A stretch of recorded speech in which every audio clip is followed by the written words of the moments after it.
Why are there not more people talking about how easy gourmet cooking can be at home?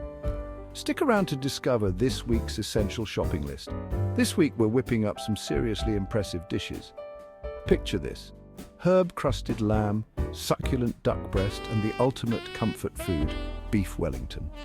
Don't worry, we've got amazing plant-based alternatives too. You'll need proteins like lamb, duck, lobster ravioli, and even vegan sausages or tofu. And for the veggies, think potatoes, garlic, asparagus, and fresh herbs to bring everything to life.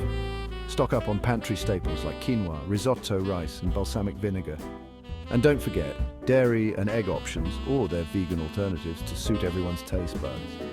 Spices and sauces, we've got you covered. From saffron for that perfect risotto to Dijon mustard for a tangy kick.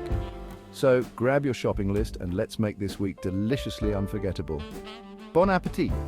And don't forget to like, subscribe, and hit the bell for notifications to stay updated with our latest recipes.